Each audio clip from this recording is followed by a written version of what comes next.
ஒரே வீட்டில் ஜெயம் ரவி நிஷா குடித்தனம். இந்த அளவுக்கு வந்ததற்கு காரணமே ஜெயம் ரவி மனைவிதான்.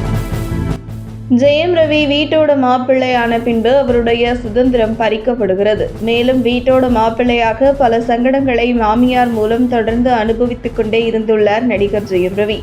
ஒரு கட்டத்தில் ஜெயம் ரவி குடும்பத்தின் மீது வெறுப்பு வரும் அளவிற்கு மாமியாரின் அட்ராசிட்டி ஓவராகி போனது.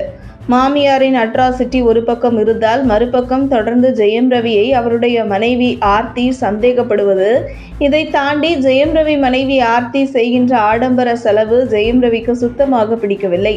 ஒரு கட்டத்தில் மனைவியின் ஆடம்பர செலவு குறித்து ஜெயம் ரவி கேள்வி எழுப்பினார். நீ எனக்கு பணம் தர வேண்டாம், என் அம்மாவிடம் வாங்கிக் கொள்கிறேன் என்று திமிராக ஆர்த்தி பேசுவது ஜெயம் ரவிக்கு சங்கடத்தை ஏற்படுத்தி இருந்திருக்கிறது. இப்படி ஜெயம் ரவி மனைவி அதிக செலவு செய்வது, மேலும் ஜெயம் ரவி மீது சந்தேகப்படுவது, இதையெல்லாம் மனைவியின் மீது ஜெயம் ரவிக்கு கோபமாக மாறியது மட்டுமல்லாமல் மேலும் வீட்டோட மாப்பிள்ளையாக இருப்பது ஒட்டுமொத்த குடும்பத்தையும் வெறுக்கும் சூழலுக்கு வந்திருக்கிறார் ஜெயம் ரவி. ஒரு கட்டத்தில் எங்கேயாவது மன அமைதி கிடைக்காதா என்று ஜெயம் ரவி அலைந்து கொண்டிருக்கையில் அவருக்கு அறிமுகமானவர்தான் கோவாவை சேர்ந்த பாடகி நிஷா.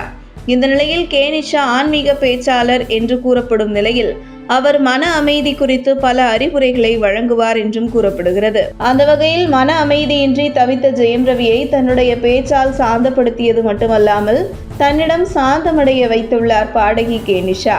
ஜெயம் ரவியும் நிஷாவும் நீண்ட நாள் பழக்கம் இல்லை. கடந்த சில மாதங்களுக்கு முன்புதான் அறிமுகமாகி இருக்கிறார்கள். அந்த வகையில் மிக குறுகிய காலத்தில் இருவருக்கும் இடையில் நல்ல புரிதல் ஏற்பட்டு நெருங்கி பழகி வந்துள்ளார்கள். இந்த நிலையில் இந்த விவகாரம் குறித்து இரண்டு குடும்பத்தினரும் பேசி சரி செய்து விடலாம் என்று முயற்சி செய்தால் அதற்கான வாய்ப்பையும் ஜெயம் ரவி தரவில்லை என்ற பேச்சும் உள்ளது. ஜெயம் ரவியிடம் அவருடைய தந்தை மனைவி ஆர்த்தி குறித்து பேசினாலே கோபப்பட்டு சற்றென்று வெளியே சென்று விடுவதாகவும், இதனால் எங்கே மகன் எப்பயோ ஒரு முறை வீட்டுக்கு வருகிறான், தொடர்ந்து ஆர்த்தி குறித்து பேசினால் சுத்தமா வரமாட்டானோ என்கின்ற ஒரு அச்சத்தில் ஜெயம் ரவி குடும்பத்தினரும் ஆர்த்தி குறித்து ஜெயம் ரவியிடம் பேசுவதை தவிர்த்து வந்துள்ளனர். ஜெயம் ரவியை அவருடைய பெற்றோர் கூட தொடர்பு கொள்ள முடியாத அளவிற்கு தொலைபேசி சுவிட்ச் ஆஃப் செய்யப்பட்டுள்ளதாகவும், அவராக அழைத்து பேசினால்தான், மேலும் எப்போ வீட்டுக்கு வருகிறார், வந்தாலும் சில நிமிடங்களிலேயே தாய் தந்தையரை பார்த்துவிட்டு கிளம்பி சென்று விடுவதாக கூறப்படுகிறது. இப்படி மனைவி ஆர்த்தியை விட்டு பிரிந்து கடந்த 3 மாதங்களாக கோவாவில் பாடகி நிஷாவுடன் ஜெயம் ரவி இருந்து வரும் நிலையில் ஜெயம் ரவி இப்படி குடும்பத்தை முழுவதுமாக வெறுக்க அவருடைய மனைவி மற்றும் மாமியார் அணுகுமுறைதான் என சினிமா வட்டாரத்தில் பேசப்பட்டு வருவது குறிப்பிடத்தக்கது.